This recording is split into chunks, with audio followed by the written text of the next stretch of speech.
The man appeared on the same corner every night, at exactly 3 a.m., always alone, always dressed in dark clothes, always carrying the same black backpack. For 3 weeks, Jake had been picking him up, driving him to different locations across the city, and dropping him off without ever learning his name. The passenger paid in cash, spoke only when necessary, and disappeared into the night. Jake thought he was just another late-night worker, until one night he discovered the shocking truth about what this mysterious man was really doing in the shadows of their city. Welcome to The Last Witness. Before we dive into this incredible story, please subscribe to our channel, hit that like button, and let us know in the comments which city you're watching from today. Your support helps us bring you more amazing stories like this one. Jake Morrison had been driving for rideshare companies for 2 years. After losing his construction job during the economic downturn, the flexibility of driving his own hours had kept him afloat. The night shift paid better, and Jake had always been a night owl anyway. Most of his passengers during the 10 p.m. to 6 a.m. shift were predictable: bar hoppers heading home, hospital workers ending late shifts, airport runs for early morning flights. But the man who stood on the corner of 5th and Madison every night at 3 a.m. was different. It had started 3 weeks ago on a quiet Tuesday. Jake was cruising through downtown when his app pinged with a pickup request. The location was unusual, not near any bars, restaurants, or major buildings, just a regular street corner in a mixed residential and commercial area. When Jake arrived, he found a man in his 40s waiting patiently under a streetlight. "You're Jake?" the man asked, checking his phone. "That's me. Where are we headed tonight?" "Industrial District. I'll give you the exact address once we're moving." The man climbed into the back seat, and Jake noticed several things immediately. He was dressed entirely in dark clothing: black jeans, dark jacket, black boots. He carried a single black backpack that he kept on his lap throughout the ride.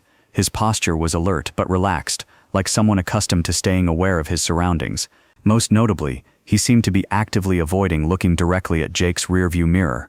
The ride took 23 minutes through mostly empty streets. The passenger directed Jake to an industrial complex on the outskirts of town, had him stop at what appeared to be an abandoned warehouse, paid the fare in cash with a generous tip, and disappeared into the shadows between buildings. Jake thought it was odd but not unprecedented. Night shift workers in manufacturing, security guards, maintenance crews, plenty of legitimate reasons someone might need a ride to an industrial area at 3 a.m.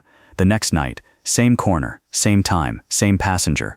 This time the destination was completely different: a residential neighborhood on the north side of the city. The passenger gave minimal directions, paid in cash again, and vanished into the maze of suburban streets. Jake began to wonder what kind of job required such varied locations, but the man's tips were consistently good, so he didn't complain. By the end of the first week, Jake had driven the mysterious passenger to 7 completely different areas of the city: a medical district near the hospital, an upscale shopping area that was deserted at night, the financial district downtown, a neighborhood near the university. Each location seemed unrelated to the others, and the passenger never offered any explanation for his diverse destinations. Jake started calling him 3 a.m. guy in his mind. During the second week, Jake began paying closer attention to his unusual regular customer. The man's clothing was always dark, but seemed higher quality than typical workwear. His backpack appeared heavy and was handled with particular care. He spoke with a slight accent that Jake couldn't identify, and when he did speak, his word choices suggested education and intelligence. More intriguingly, the passenger seemed to know the city incredibly well. He would give directions that took them through routes Jake had never considered, avoiding main streets and traffic cameras, using back roads and alleyways that somehow shaved minutes off travel times. When Jake complimented him on his knowledge of shortcuts, the man had simply replied, "I've spent a lot of time learning this city." By the third week, Jake's curiosity was overwhelming his professional discretion. During one ride to a warehouse district, he decided to make conversation. "You must have the most varied job in the city," Jake commented.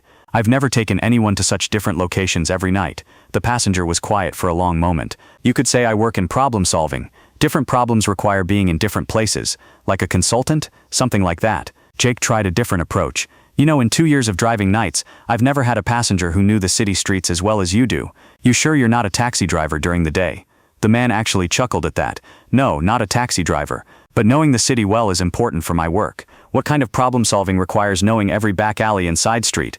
The passenger met Jake's eyes in the rearview mirror for the first time in 3 weeks. The kind where people's lives depend on getting somewhere quickly and quietly. Jake felt a chill run down his spine. The man's tone had been matter-of-fact, but there was something in his expression that suggested he wasn't exaggerating.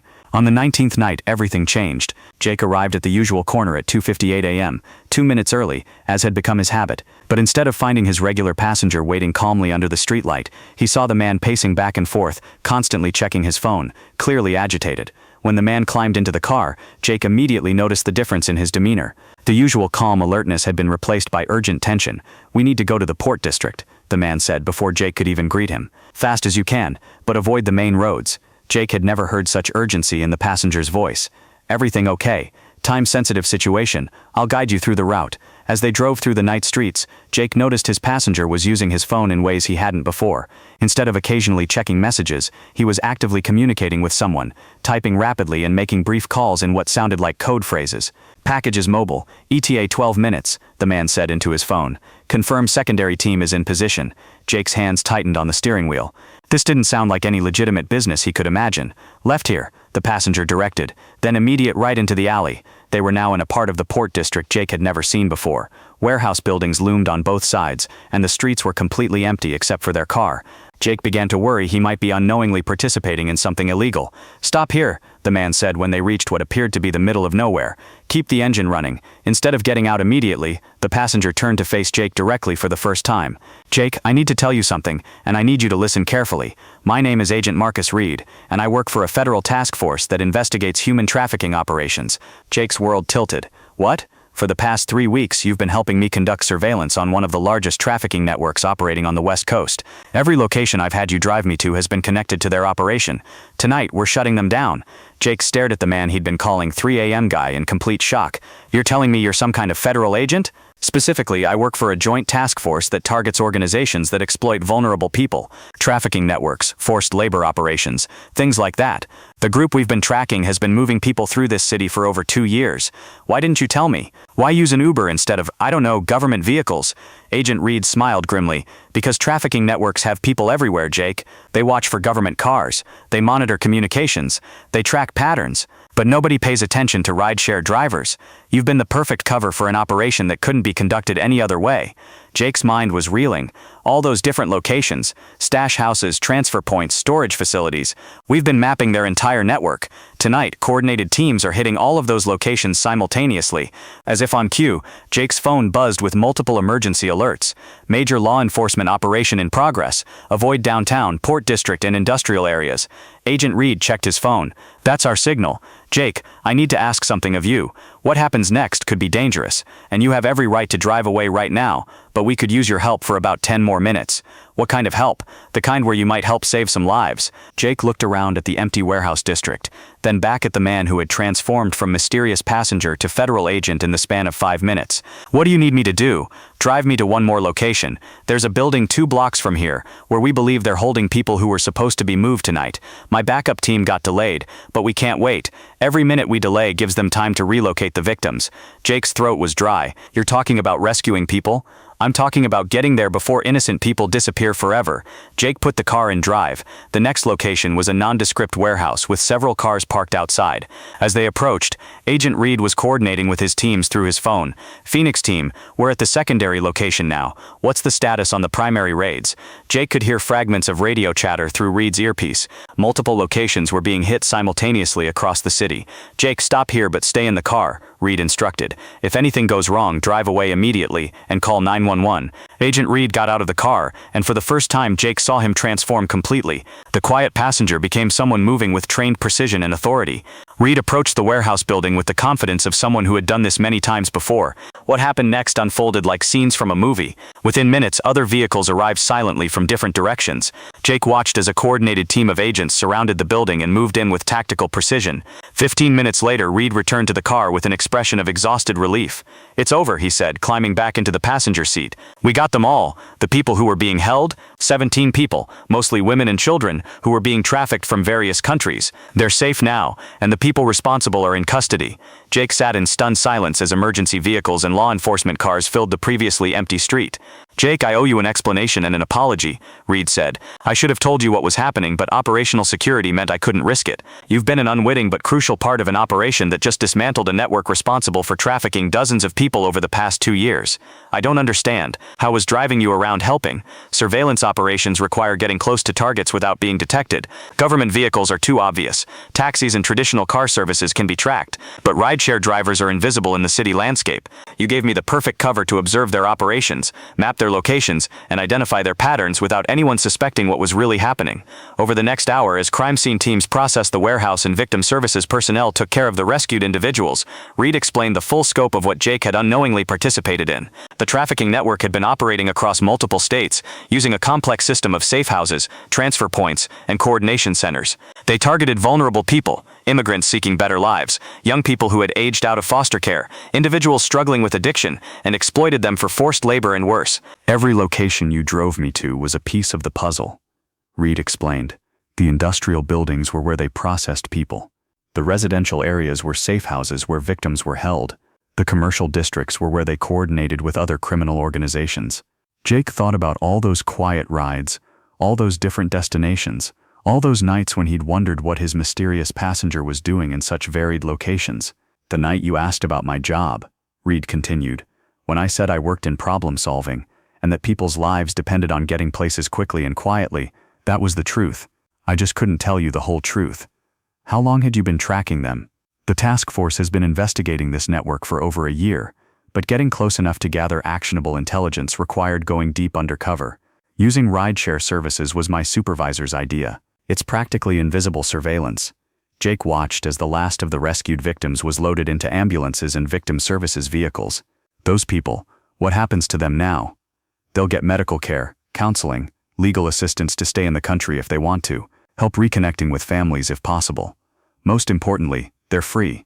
Some of them have been held against their will for months." As dawn approached, and the massive law enforcement operation began winding down, Reed handed Jake an envelope.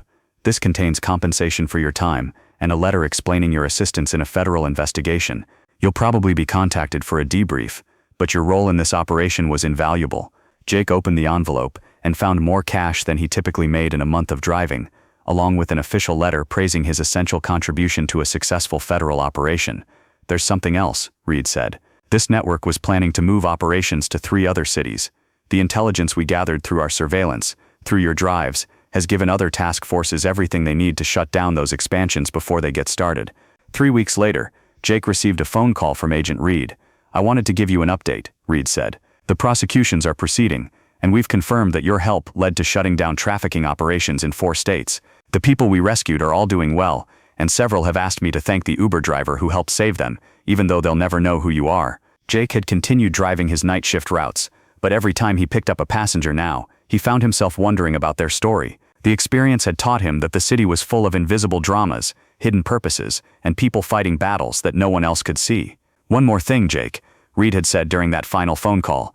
"If you ever want to consider a career change, the task force is always looking for people with your observational skills and your willingness to help others."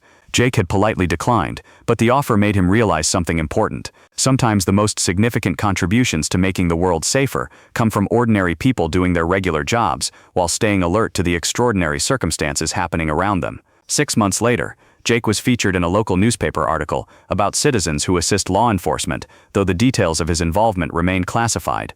The article simply stated that his cooperation with a federal investigation had contributed to rescuing dozens of trafficking victims. Today, Jake still drives his night shift routes through the city. He still picks up passengers from all walks of life, takes them to destinations across town, and usually never learns their full stories. But now he knows that behind every ride request might be someone doing important work that the rest of the world will never hear about. Sometimes the most important heroes are the ones who don't even know they're heroes. Ordinary people whose willingness to help and pay attention can change everything for someone else. What would you have done in Jake's position? Would you have asked more questions about your mysterious regular passenger, or would you have respected their privacy? When you found out the truth, would you have agreed to help with something potentially dangerous? Let me know your thoughts in the comments below, and don't forget to subscribe to The Last Witness for more incredible stories of ordinary people in extraordinary circumstances.